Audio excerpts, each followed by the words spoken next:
راولپنڈی کی انسداد دہشت گردی عدالت نے بانی سے بہنوں کی ملاقات نہ کرانے پر اڈیالہ جیل حکام سے جواب طلب کر لیا، جبکہ توشہ خانہ 2 کیس میں بانی اور بشرا بی بی پر فرد جرم عائد کرنے کی کارروائی مؤخر ہو گئی۔ پی ٹی آئی کے رہنماؤں پر مختلف مقدمات میں آج کیا کارروائی ہوئی، جانیے اس رپورٹ میں۔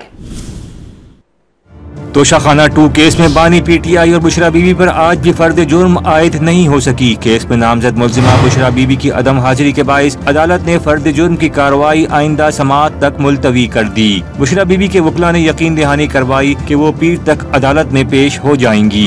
عدالت نے سماعت 5 دسمبر تک ملتوی کر دی۔ پشاور ہائی کورٹ نے بشرا بی بی کو 27 مقدمات میں 23 دسمبر تک راہداری ضمانت دے دی۔ بشرا بی بی کی راہداری درخواست ضمانت کی سماعت پشاور ہائی کورٹ کے جسٹس وقار احمد نے کی۔ بشرا بی بی کے وکیل نے استدعا کی کہ 50 زائد مقدمات میں پیش ہونا ہے، اس لیے زیادہ وقت دیا جائے۔ عدالت نے قرار دیا کہ کیونکہ سردیوں کی چھٹیاں آنے والی ہیں اس لیے زیادہ وقت نہیں دیا جا سکتا۔ دوسری طرف راولپنڈی کی انسداد دہشت گردی عدالت نے جی ایچ کیو حملہ کیس میں اپوزیشن لیڈر قومی اسمبلی عمر ایوب کی درخواست بریت پر فیصلہ محفوظ کر لیا۔ درخواست بریت پر سماعت انسداد دہشت گردی عدالت کے جج امجد علی شاہ نے کی۔ عمر ایوب کے وکیل بابر اوان نے درخواست بریت پر دلائل مکمل کر لیے۔ اسپیشل پروسیکیوٹر نے دلائل میں موقف اختیار کیا کہ مقدمے میں شیخ رشید، شیریں مزاری، امجد نیازی، عمر تنویر بٹ وغیرہ کی درخواست بریت خارج ہو چکی ہے۔ عمر ایوب کی درخواست بھی خارج کی جائے۔